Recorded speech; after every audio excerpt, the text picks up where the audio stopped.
Okay, so today the tables have turned and my guest is asking me random questions instead of me being able to put her on the spot. You're going to want to stick around to some of the answers to these questions because they are, very interesting.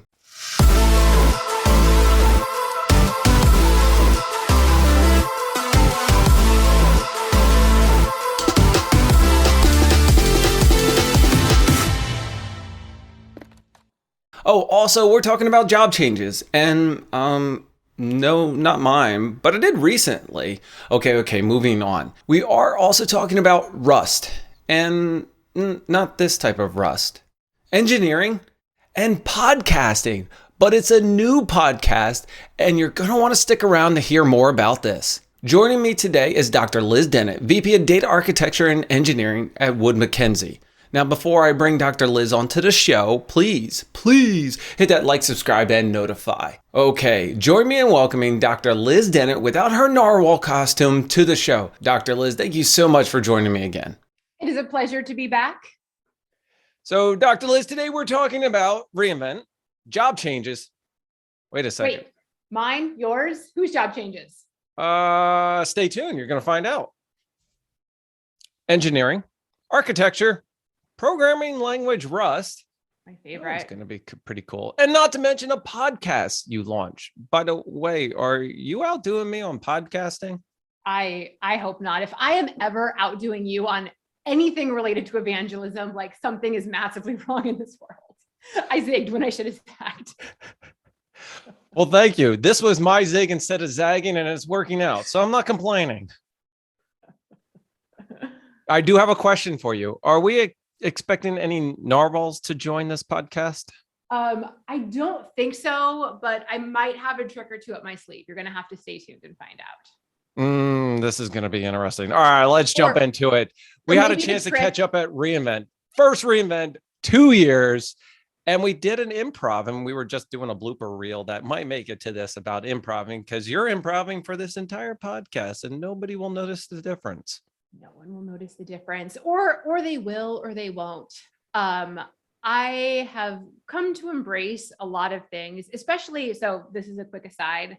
I had the pleasure of leading a keynote and workshop for International Women's Day last month, and Illumina, the DNA sequencing company, one of the coolest companies that I've ever had the privilege of being associated with, they invited me in to lead a workshop and keynote about whatever I wanted. And I talked a lot about authenticity and innovation. And I'm normally not a fan of this whole be your authentic self at work, because I think it tends to reek of privilege, because I know a lot of people whose authentic self is the dominant paradigm. So they can just show up, they can be their authentic self, and it's really easy for them to advance and be comfortable. And I know a lot of people who senior leadership doesn't look and talk and act like them. So their authentic self is not as naturally pervasive in the leadership culture. And so I have mixed feelings about that. But what I have been trying to do over the past year and a half plus, especially since taking on more formal leadership roles, stepping into a VP role, is really kind of checking myself to see what aspects are true to me, feel very, very endogenous to who I am. And one of those is myself. My human core characteristic is I like to show up and just experience things.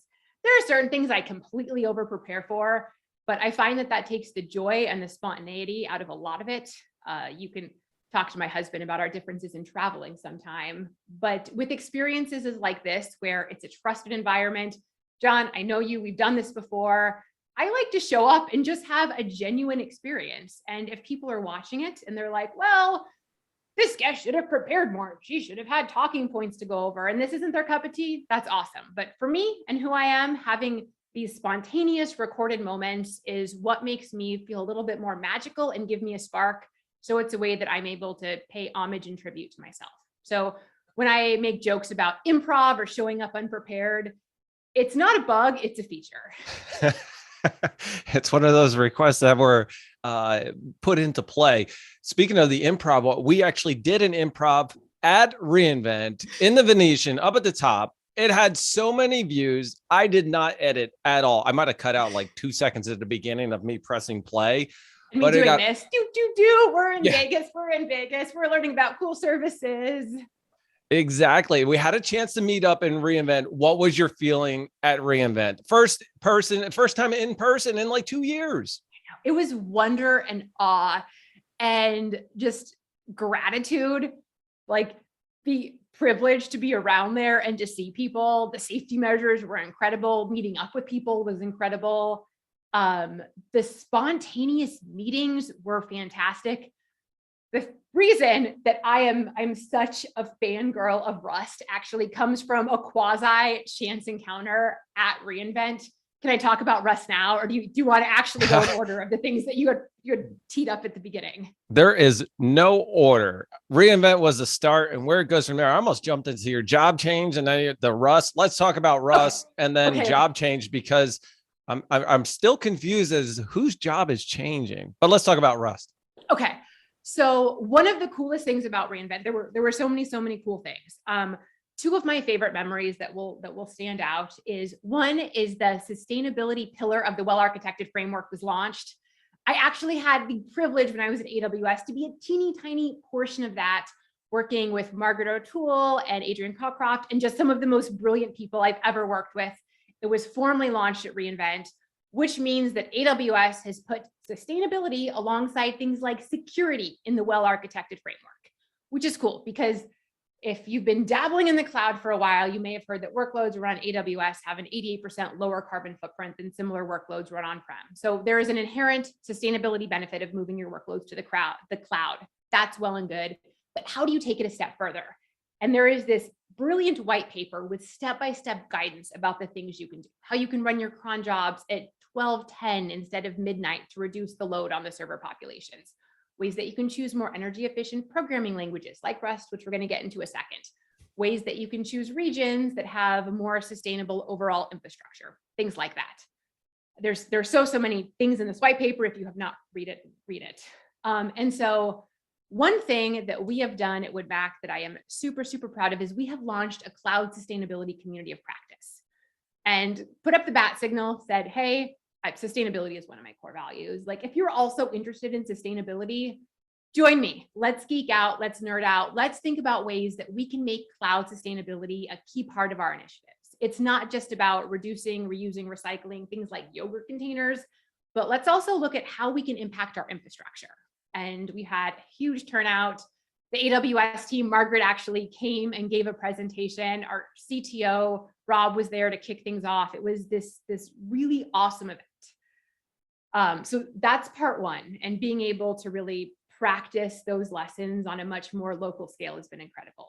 The second coolest part, which ties into number one, is there was a session at reInvent about the sustainability impacts of Rust as a programming language. If you have not ever heard of Rust, R-U-S-T, Google it. It's fantastic. It's compiled, it's not interpreted. So the energy impacts of that versus something like Python can be massive. So I sat down with Shane, the chairperson of Rust, because I sent her a cold message on LinkedIn because I missed her session and was like, hey, I'm going to be at reInvent. I'm going to miss your session. I have some people that I work with at Woodmac who are super into Rust. I want to learn more about it. They say it's one of the coolest things ever. Like, let's connect. So we sat down for like an hour and a half and talked about everything. I learned all about the Rust Foundation. I learned about what they were doing. And since then, we have spun out this huge working group inside of Woodmac, looking at how Rust as a programming language can be used in very specific use cases to optimize jobs that would normally take hours and hours and hours to shrink them down to minutes, lowering our CO2 emissions, lowering our cost if things run in the cloud, and ultimately helping us get data to our customers, both internal and external, faster. So tying together the cloud sustainability community of practice with Rust, it's like a win-win. Plus, it helps our engineers like me learn new things. So those are some of the seeds planted at reInvent that, 4 or 5 months down the road have really blossomed into these really beautiful flowers. And it's really cool to share those. I will get off my Rust soapbox now, but I'll probably climb back on it later today. I can see your passion behind Rust, but sustainability. There's a podcast we're going to talk about. Margaret O'Toole. I had the pleasure of meeting her virtually, by the way. I did a recording for my previous employment. Yes, that is a hint into this job change, by the way. And she's joining my podcast at the end of May. I think she's completely awesome. I had a 15-minute conversation with her, and it was like we connected. It was like, wow, this is pretty cool. We had a great topic. Really enjoyed the conversation. She talked about sustainability. She talked about some of the benefits around it. She will be joining my podcast. One of the things that I find unique that you keyed on was running your workload on the server at like 12:10. That goes back to like server admin days where it's like, oh, I want to reduce the load on my server. Let's run it. Why don't you run it like 28 minutes after the hour and not Yeah. 10? I didn't think of that as sustainability. I thought it was less of the workload. Also, a different region that supports more sustainability than another region. Those are some key things that I don't think people take into account. They're like, oh, this is closer. But in actuality, other regions might be more beneficial to actually running the workloads. There is so much there that you just dropped on me. I'm not sure. I got to stop. I got to let you go for some more. And full credit, all that stuff I've learned from the team at AWS. Like those are all knowledge bombs I've learned from Margaret and the extended team there. And they're all like encapsulated in that white paper. And I know, if you've never read one of these AWS white papers, you're probably like, just give me an infographic, give me a quick video, but skim the white papers. All the well-architected white papers are actually really, really, really good. And if you're ever prepping for an exam, you need to read them or at least skim them. I'm glad AWS released the sustainability pillar. In fact, it just went live in the last couple of weeks. And a company that I work for, all right, I got to tell everybody because I keep dropping it.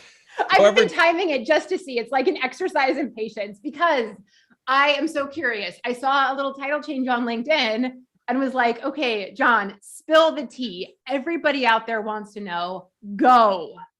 I have to tell you, this is the first time I'm actually doing it really publicly, like saying, hey, I've changed jobs. I did it a little quiet. The reason I did quiet is I'm working on a lot of things and I wanted to kind of get those out there.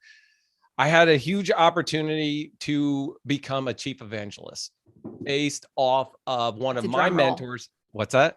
I'm giving you a drum roll. I don't know if you can hear it. Like in celebration. Based off of one of my mentors, Jeff Barr. He really inspired this title. I work for, I can't even really like, they're a startup, but they've been around for a while called NOps. They're working on some huge initiatives. They've been ingrained into the well-architected review since it was, conceptually realized from AWS, ingrained into the team. We are releasing support for sustainability. In fact, while this recording comes out, we will have supported it, but we're also working on some huge initiatives. We've dubbed NOps 2.0, and I will be dropping some things before this video comes out. So stay tuned to that.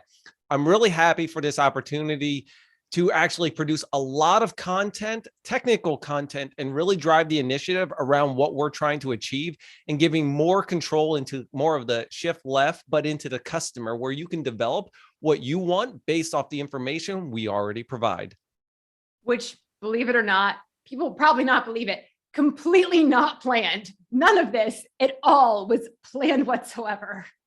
No, I'm glad I get to share it with you. This is the first time I'm actually saying it, announcing it. Now I'll probably drop some other things, but I put out some videos, and this is huge for me. But and I don't want, this show is not about me. I got to switch it back to you. There is a job. In fact, this was definitely not planned where we're both announcing things. I want to hear about your job change because in the beginning I announced your title and you're like, no, John, it's this. I said, I know, but I'm going to have you correct me during the show. How about you tell everybody what your job change is? So these days I'm actually a VP of data engineering and data architecture, which is awesome because WoodMac, I think I actually teed it up the first time I was on here, is we have a world-class engineering team. We have incredible data engineers that are building pipelines to connect these different silo data sets all over the place that feed into this Lens platform that's delivering value to our customers. And as of about a week and a half ago, I am leading these incredible data engineers in addition to the data architects. And so it's a chance also to really go Captain Planet and unite the data architects and the data engineers while really respecting that they're two very interwoven skill sets, but at the same time, it's a much bigger team that have very different backgrounds. And we're actively looking at how we can continue to cultivate a diverse and scalable engineering team, in addition to the work we've been doing with architecture. Well, Thank congratulations you. on your new role change. Well deserved. Dr. Liz, I was hoping that you'd actually jump onto the show in a Captain Planet outfit, kind of gone off our narwhal. That would have been pretty cool. I could have done some editing, been like, whoosh, there you are. Captain Planet. That was one of my favorite cartoons as a kid. It really, really was. And it still rings true because all of these problems we're facing are nothing that we can do alone, both from an interpersonal perspective, but also from a domain perspective. Like the power of the cloud is great, the power of energy data is great, but not one domain or one silo is going to be able to really fuel transformative change. That's my 2 cents. It really is one of these things where the planet is, where this energy transition is, we need to be in it hand in hand, looking at how we can fix things together. Well, congratulations. Well deserved. Thank And you. in our previous one that we got a chance to record, we talked about, your experience, Alaska, to actually becoming a doctor. And, Crazy. I know, right? Well deserved. I have a note that we're going to be talking about engineering, but we just talked about your job change. What engineering are we talking about? My dog is just barking. Apparently he wants to, my dog wants to make a cameo and say hi. Hey, All buddy. right, well, we're cutting the engineering short. Oh, there we go. What is your dog going to engineer for us? Adorableness, as most dogs do. Purely adorableness. This is Flux, like a flux capacitor. In case you were curious or ever wanted a little bit of adorableness in your life. I wanted to ask you some questions. Oh, we're going there now. I thought we were talking adventures and all that. Okay. All right. Wait a second. I thought I was asking you questions and now you're going to flip my own podcast on me. I'm going to do it prematurely too, because if we follow the script enough to where you're comfortable and kind of see the twist turning, you're like on the lift hill, ready to go on the roller coaster. I think it's time. I feel myself like this. So I have a bunch of notes, right? So bullet points. This is our topic. And wherever it goes, wherever we talk about is going to be the questions. No. I don't feel that I am on the lift going up and you're going to put the thing. I feel like I just buckled in and you said we're going downhill. That's what I feel. Take it. All right, let's do it. I'm going to let you ask some questions. What is one thing in life you're the most proud of?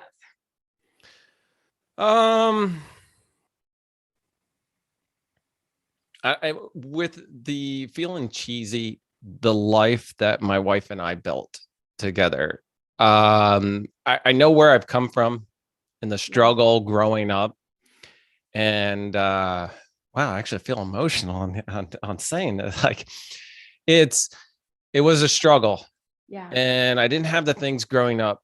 And my wife and I, we had struggles in the beginning, providing for the family. And it was perseverance that got us to where we're at, that every day it's just, we're able to provide for our kids what we didn't have, and they're able to do things we didn't get a chance to do. And looking back at the 15 plus years we've been together, we've built an awesome life. 15 years is a long time, and it sounds like an incredible journey. It is, and we keep striving. It's this journey and this adventure is continuous. It's fun. We're always thinking of the next thing that we want to do and, kind of plan it. And given that we have worked so hard for this, we're able to do it. And I don't want to sound like, with ease. We're not struggling to do it. We make those, financial decisions that we can go ahead and do it. Or even if it's not, like some of the things we do, we camp out in the backyard. It's just those things that make the memories for our family. And I can't wait to see where the next thing takes us. So if you could hop in a time machine and go back on the first date you had with your wife, what is one thing you would tell yourself? Wow, man, you put that. Probably we've had a number of I want to say a number of first dates, because we always had adventures during ours, or we did something spontaneous during it. One thing to tell, I would say keep those things going. One thing, like, don't let you're trying too busy making a life than living that life. Always come up and do those those weird things. Her and I always use the term weirdness, and we always like being weird together. And keep doing those, like whatever it is, try to plan something once a month at least to do something weird. It wouldn't be like, you got this.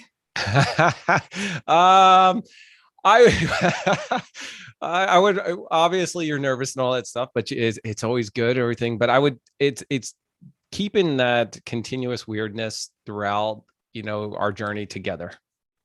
Awesome. Okay, we can lighten it up. We can shake it off. We can go to some more whimsical, fun questions. No, that's good because it's nice thanks for that spontaneous question, by the way. These are not prepped, and Liz is doing this on purpose. Absolutely. What's your favorite food? Seafood. Give me some lobster. But like what dish? Like what is the one dish? What dish? Oh my God. All right. Well, it's not even like a specific dish. All right. I got to switch that up. Why because you asked for a dish. I go to the Texas Roadhouse and get their New York strip steak with some mushrooms and sauteed onions and a sweet potato. Not with all the extra stuff on the sweet potato, because I like my sweet potato kind of plain. That right there, that would probably be my favorite. And if you want to throw some seafood on the side, I'm good. Did you get the bread with the honey butter? Oh my God. So my wife is a condiment person. She absolutely will love like a bread with, ketchup and, they'll pickle whatever's left over. Like if my kids eat the hot dog, she would love the bread. It's pretty cool. I find it eating. I always save that stuff for my wife. She loves the bread and the honey butter and everything. My kids love it too. And so what I do at the end when we're all done and we always have something to go, I was like, can we get a little more bread and butter to take with us? And like that.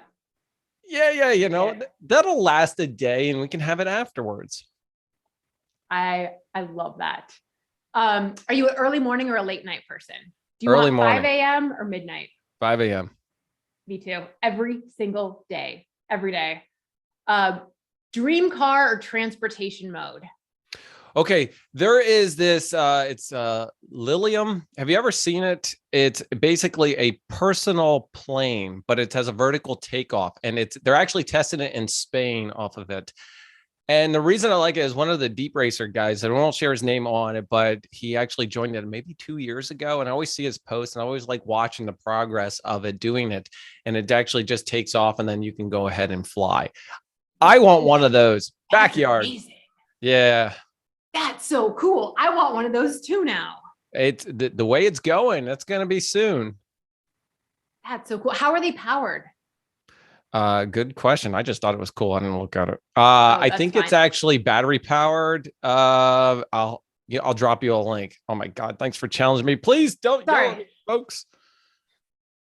If we weren't being so spontaneous, we could totally edit this out and you could come in with a really snappy answer and be like, they use these cool lithium batteries that have an average wattage and output, blah, blah, blah. And you could, but yeah, I was going to go look that up and insert, but we'll just let it go.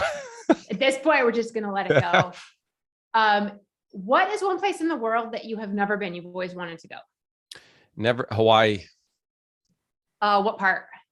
I have no clue. I just want to go. So my wife has wanted to go. Her dad has wanted to go, and it's got me itching to go. And I want to do a huge family. All of us go. Any recommendation is great, but we've never been. What is one place you have been that you would go back in a heartbeat? Aruba. Okay. You've been to Aruba, but not Hawaii. Okay, I live on the East Coast, so Aruba was a shorter flight. All right. Long story short, last year I celebrated a milestone birthday, and I won't drop it on the show. But turned 21. We all do. It's wonderful. Yeah, right. And I told my wife I want to go to someplace special, and we were looking it up, and a buddy was going to Aruba, and we looked it up, and I always wanted to take my wife to blue water. We've always had this thing where blue water, you can look through it. It looks really cool.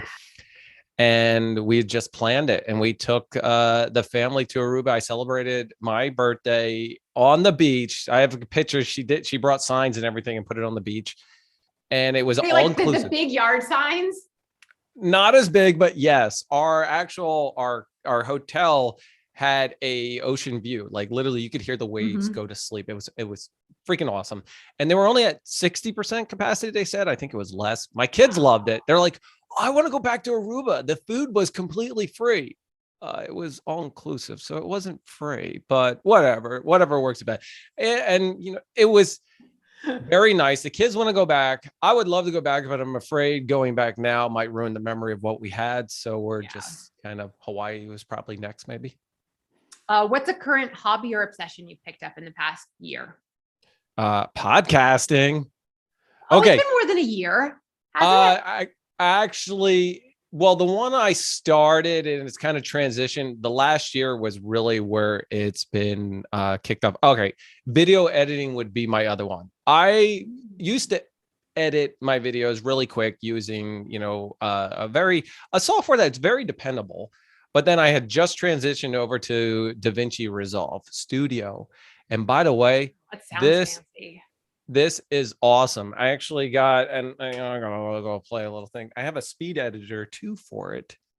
So yeah, you're literally a professional now. You are full on a professional in this. This is your full on job now.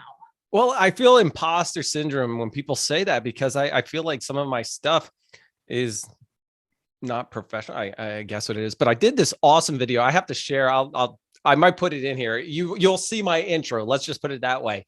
I took these different videos and I inserted some more sounds, and it was like an inspirational, like don't give up. And it was full on, like, you know what? Hold on a second. It's only 1 minute, and I got to bring this up for you because I am very proud of it. Okay, let's see if I can do this really quick, and we will share it, and I'll put it in there. Okay. I have no video editing skills. I do all my videos with one take using my camera that comes with my laptop and the default video recording software. And if I mess up, I just leave it in. Okay, let's share this. Can you see? Can you see? Yes. All right, I even started out. All right, I did this. I'm very proud of it. Totally geeked out on how proud I am at. So I apologize. I feel All right, like let's this do is this. a blind react video from like TikTok. Go. You ready? Yeah. There you are working out, obviously. Very good rope climb.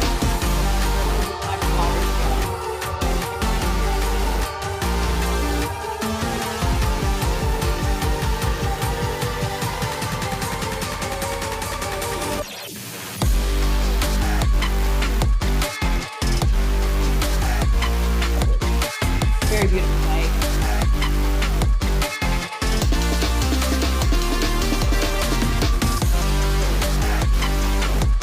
Taking the soundtrack.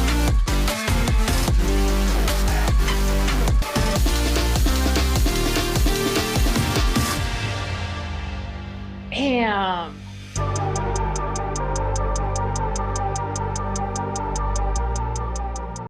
Okay, Wow. totally geeking out over this because I loved it. What'd you think? That's incredibly professional. I also feel like I need to go to the gym. So BRB, I got to go install a rope in my home gym and now climb it. So when you first watch that video, right, you're like, oh, what the heck does this have to do with John? But if you look at where I come to the ending, it's all about like recording podcasting and pursuing your dreams. You would have never thought this was what I was going towards in the beginning. Sorry, I muted because my dog is once again barking. Fantastic. One of the cats we have in the neighborhood. Hey, bud, back on the couch. You're in timeout. Nope, up, go on. Sit, good boy. No, it totally makes sense. And I like the transition and the build. And then like, let's do this. Let's go. I feel very motivated now for many things, including a rope climb. To be here right now, we probably should have listened to that as a pump up music, and I maybe would have stayed more to our general outline. No, not at all. And I said that to a bunch of people. By the way, this is not a podcast about me. Why are we talking about me? Because it's much more entertaining for the viewers who get to see the other side of you. Okay, last question I have. One thing people don't know about you. I have this is gonna sound really fast. I have like OCD tendencies. Mhm. I have a truck, and in my truck, the vents where your heat and blah blah blah come out, right? I must at all times, no matter what, they all must be closed and face parallel out. They can't be turned sideways. They must be faced out. If you leave my truck and they're not that way, you will not sit in the front seat again. You will not touch my stuff in the truck. It is all my. That is fast. Do your kids respect that? They do. They actually know it. So my oldest daughter, who we celebrated her 21st this past year, and she will turn them on purpose, and I will give her heck for it because I'll be like, no, no, no, you got to go fix that. I will send her back out and fix it. I think all of us have a little bit of your oldest daughter's tendencies right there. And when you said that, there's probably half of the listeners who in their heads are like, of course you have to do that. And the other half that mentally are just teaching them a little bit just to be like, oh, this feels good to mess them up. It feels so good to mess them up. I will notice it no matter what. I will see it while driving. I'll see it when I get in. It's just something like they have to be. I don't care if we use it. We're getting in and out of the truck at different stops. They got to be closed when I leave my truck. Fascinating. I have a Model 3, which doesn't have air vents. What, you have an OCD tendency in this by no chance? Does something have to be a certain way? That's a good question. Probably not one that I'm actively aware of. And I'll probably go brag to my husband later and be like, I don't have any weird quirks. And he'll probably just start laughing hysterically. And I'll probably send you a list of like 7 things that I'm very particular. Now that I say that out loud, I definitely have to use certain cups for coffee on different days of the week, or like depending on my mood. I have a whole cup thing about like, it's a Saturday, I use this cup. Oh no, I'm feeling tired, I use this coffee cup. Yeah, no, I have a whole cup thing and different plates and different flatware. So There. it's coming There. up. I mean, you said, no, There. I don't believe I do. And you just listed a bunch of things. I know. Yeah. I like the fridge to be very ordered, and I don't like to have extra food that we're not going to eat in the fridge.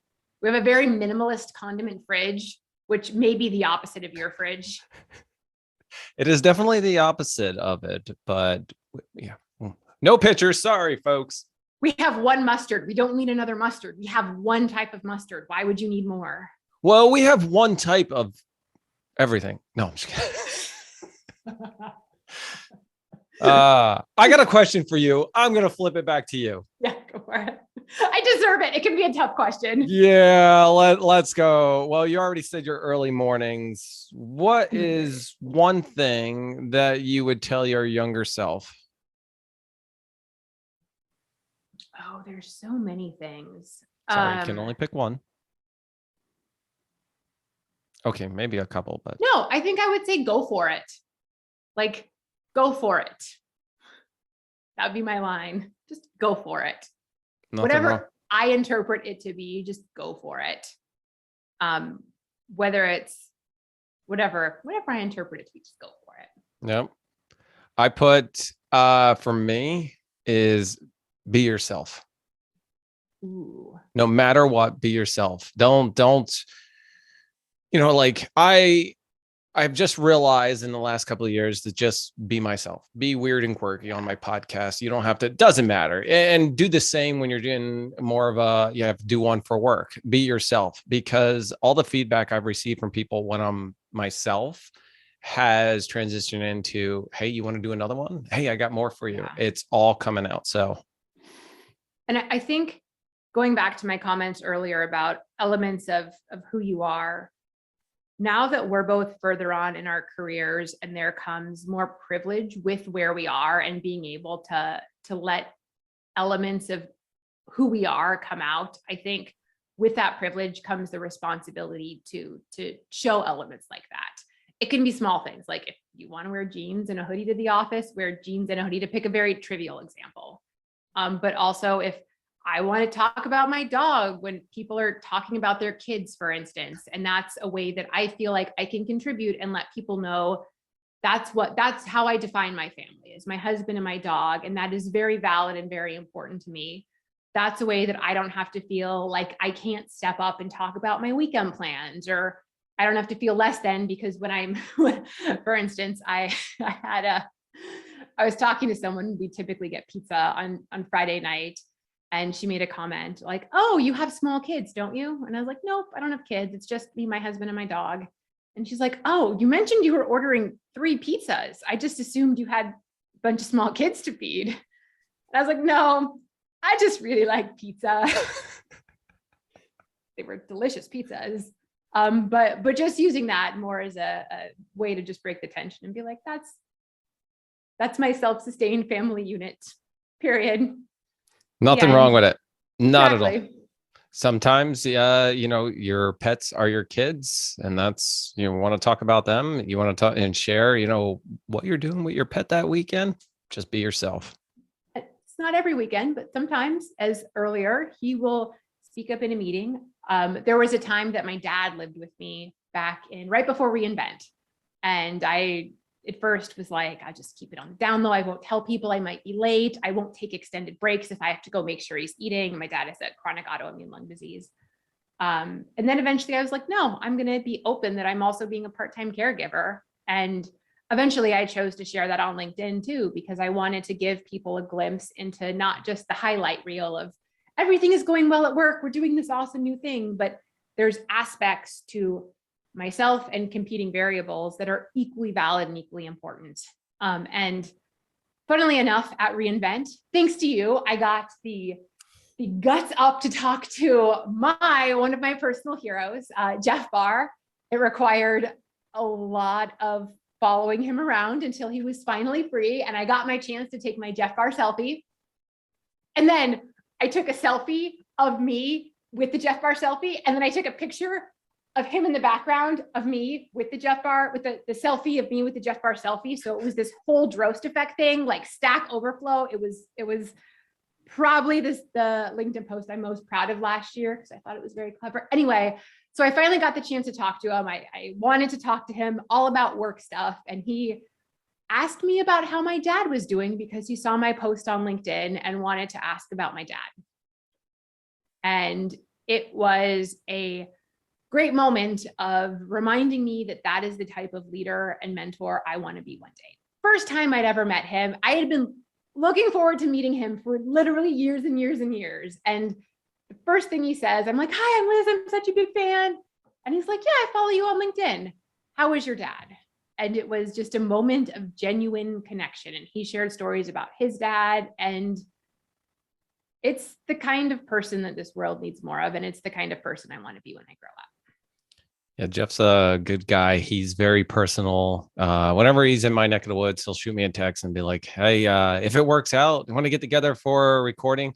It hasn't worked out, but hey, it is what it is. You got to go with the flow. But, one of the things about Jeff is that all through his career, he's doing all this awesome stuff for AWS.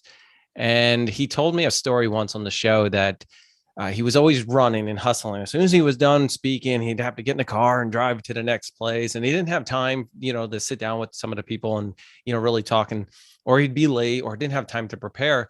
And this one time he said, "You know what? I'm going to sit down. I'm going to have that conversation. I'm going to talk." And throughout that, he has kind of developed that mentality of just taking that extra time out and being a little more personal with the community and the folks and really hearing their stories.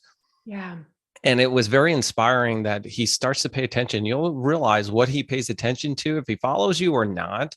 If he notices something and he runs into you, he has a great memory about it. And not only is he highly technical, but he's really personal on a level. And it's nice to experience that at, somebody's caliber like Jeff, who's experienced so much throughout his career that he takes the time to ask you personal stuff rather than technical stuff. Yeah, world needs more people like that too. And it's just a great reminder to me, at least, especially as I lead more and more people, which I've done before, but it still is always, it's always scary to have more people and more team members report to you, because in many ways, they're trusting you to lead their technical vision. And I am so grateful for the opportunity, but at the same time, it always makes me take a moment to reflect on the kind of technical leader and person that I want to be. And what are those core pieces, both from an interpersonal perspective and from a technical perspective. And for me, individual growth and team morale is one of the most important non-negotiables. Like, everyone needs to have a career development plan, even if that means just becoming a technical expert at what they do. And it means that personal development time isn't something you just talk about. Like, you make that something, whether it's taking time out to do podcasts and talk about the really cool things you're doing with Rust, or taking certification exams, or just becoming better and keeping your axe or your saw sharp. So that's really cool. And it's something that the more senior leaders actually recognize the human elements that come along with it, I think, especially now as we're in the midst of the great resignation. And I found that my peers are being much more critical of how they can find work that aligns with their values, how they can find management that really speaks to them and they can feel like they're contributing to something greater. I know what originally drew me to WoodMac is we're working on impacting how we and transitioning how we're transforming how we power the planet, which is something with my love for sustainability comes very near and dear. But it's not enough just to have a broad rallying cry. I need to make that tactical and tangible for myself and then for my team, so that when we do things, we can make workflows more efficient. We can decrease the amount of CO2 we're putting in the atmosphere for our cloud workloads, and we can actually have deliverables that move the needle. And a big part of that is being an empathetic and human leader, not just someone that says, okay, great KPIs, great OKRs, do 10% more next quarter, but can lead with empathy, which hopefully is a big transformation we'll see coming out of COVID. I agree with you, and understanding your employees more and being, on a personal level with them. Dr. Liz, you are inspirational. I really appreciate everything you do and all the posts that you share, and also joining this podcast. It's always fun to sit down and chat with you. Folks, Dr. Liz Dennett, VP, wait, let me see if I can get this right. Now that you changed job, VP of Data Architecture and Engineering. All right, just checking. I know we added it. Isn't that correct, Chief Evangelist John? Yours is a lot longer than mine, but yes, very true. Actually, that's the first time I'm hearing that on a show. I kind of like the ring of that. Right. Yeah. Right, Chief Evangelist John. I love it. That's pretty awesome. All right, Dr. Liz, thank you so much for joining everybody. The John Myer podcast. I'm your host, John Myer. Joining us today was Dr. Liz Dennett. I really appreciate it. It was truly a pleasure. Alexa, podcast lights off. You have to go louder. Alexa, podcast lights off. Okay. Bam.